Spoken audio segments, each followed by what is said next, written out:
In my last video, I said there are a number of factors inhibiting ordinary people from participating in culture, and unfortunately today, one of those is copyright. So in this video, I will look at some examples of what I would describe as extreme copyright. I'm not trying to weigh the merits of copyright law here. What I want to do is focus in on what I think are some destructive recent tendencies. Now, in a way, this seems cheap, because finding cases of extreme copyright seems to me like shooting fish in a barrel. There's a case almost every single day. I picked 4 cases, and I'll mention a few others, because I wanted to give an idea of a range of what's happening, and I oriented these around the United States. The United States is both perhaps the most active player in this area, and also a powerful country that's been pushing for changes in copyright law elsewhere in the world.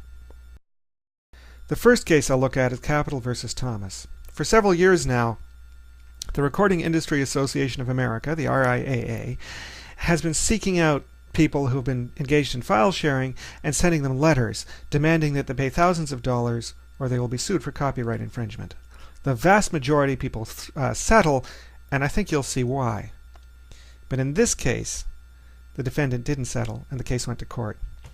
Jamie Thomas was accused by the RIAA of sharing 24 songs. They didn't actually know whether anybody had actually downloaded those songs from her, but they did know that she'd made them, or they claimed that she'd made them available for download by others. And juries agreed. There ended up being 3 different trials. What I want to point to, however, is the jury awards, which were first $222,000, second $1.92 million, and third $1.5 million. In 2 cases, the judges said those numbers are absurd and reduced them to $54,000. But in fact, the RIAA said she didn't actually share only 24 songs. She actually shared 1,702. They just chose to sue her for 24. If they'd sued her for all of those, the penalties would have been extraordinary, because they were using statutory damages. That is, not knowing exactly how much damage she might have done to their business, if any. The law provides for statutory minimums and maximums. The minimum would be $750 per count. Multiplied by 1,702, that produces about $1.3 million in damages. So if they'd sued her for all 1,702 and the jury had found her guilty, the jury would have been obliged to hit her with penalties of at least $1.3 million. But if we take the maximum figure that the jury's picked out of the 3 awards, which was actually $80,000 per count, they would have awarded $136 million for sharing music for an ordinary person. In reality, there's not a lot of difference between these figures, because if you're an ordinary person and you get hit with penalties in the millions of dollars, it's life-changing. That's it. You can never pay it. It just turns your life upside down. Now the thing is, this is a civil case, so although it does look to me as if she was probably guilty, the burden of proof was only balance of probability. So if the jury thought it was probable that she had broken the law here, then they would have been obliged to award at least $750 per count. And the penalties thus could have been as high as you see here. What we're seeing is that a law that was designed for institutions, designed to regulate the internal operation of industries, is being applied to individuals. And when that happens, the penalties, I think, are extraordinarily disproportionate. One of the reasons that's often given for such extreme damages is that infringement is so widespread that an example needs to be set of a few people. And that's probably why the RIAA has said that they don't want to accept the $54,000 figure. They want a bigger example to discourage file sharing. But despite several cases like this, file sharing continues unabated. Fear of extreme penalties simply isn't working. The second case I want to look at is the dancing toddler.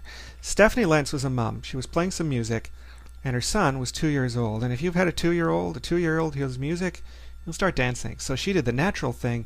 She grabbed a video camera and she taped it. And then she did the other natural thing. She wanted to share it with friends and family, so she uploaded it to YouTube.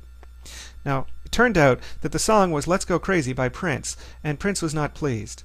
So he went to YouTube and said, "Someone is infringing my copyright, take the video down." And YouTube did, because in order to not be sued for for copyright infringement under US law, YouTube can protect itself by taking stuff down simply based on an accusation. No proof needed. If that happens to you, though, and you want to get your material back up, you have to claim under penalty of perjury that you're not infringing copyright.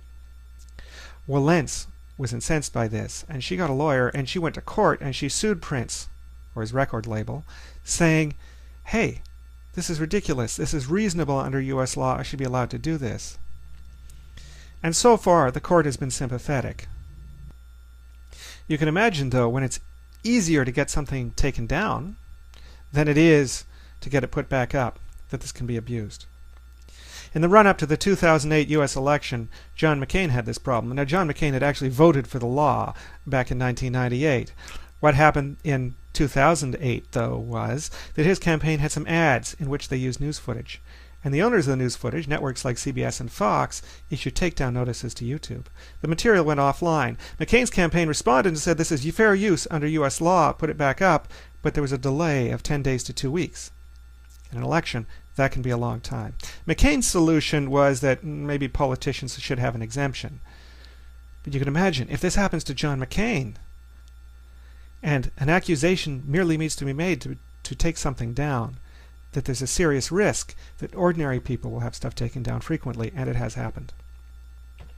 Now, a similar problem has happened just in general with copyright being used to stop what are potentially creative works. So, for example, Alice Randall in 2001 tried to publish a book called The Wind Done Gone, which was inspired by Margaret Mitchell's famous Gone with the Wind.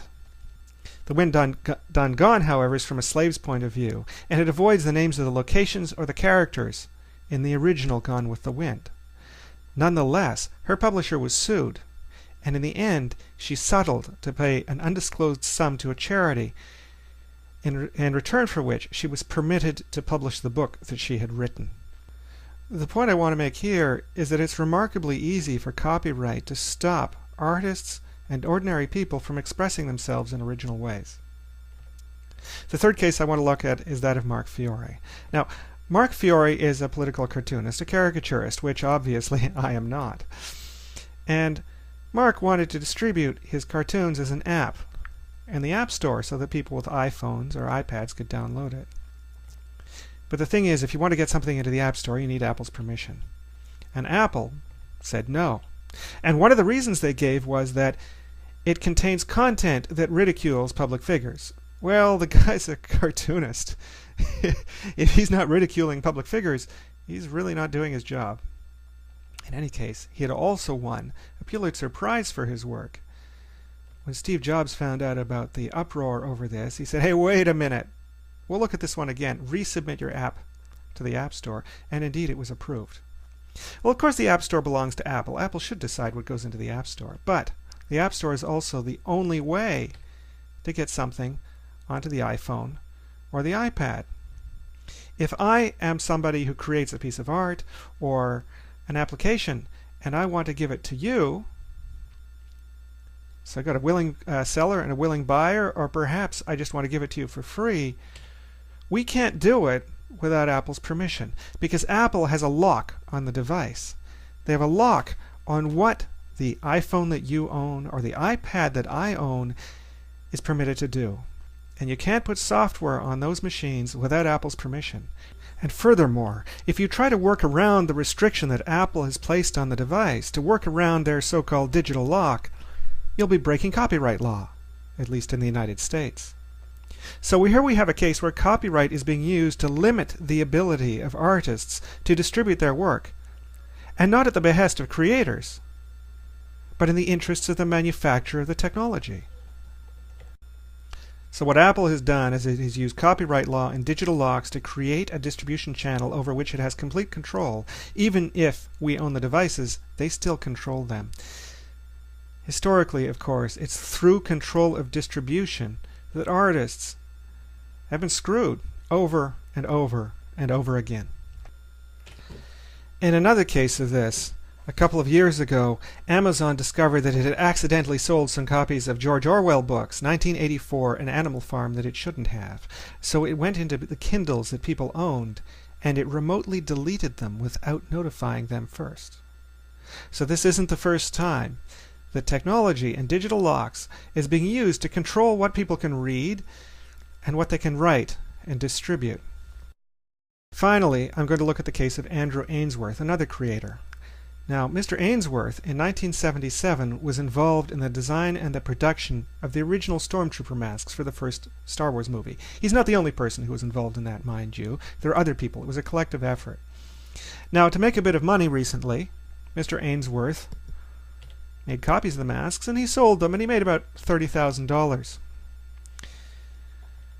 When Lucasfilm found out, they sued him in California, and the court awarded them $30 million. However, Mr. Ainsworth lives in England, so this judgment was not enforceable there. So Lucasfilm went to England to sue. The court decided first that it was implied that the copyright, if it existed, would belong to Lucasfilm, even though there was no documentation to that effect. But the second thing they decided was that the masks, in fact, were not covered by copyright, because they weren't works of art. They weren't sculptures. The masks, the court said, were tools. They were part of the process of making the movie. Therefore, as industrial designs, their term of protection was much shorter, only 15 years, and so Ainsworth was not liable. Ainsworth, however, has a bit of a problem. If he ever goes to the United States, he could be hit with that $30 million judgment. Furthermore, it occurs to me that the mask looks to me like it could be a work of art. The court judged that it was effectively a tool. It could also be seen as fashion.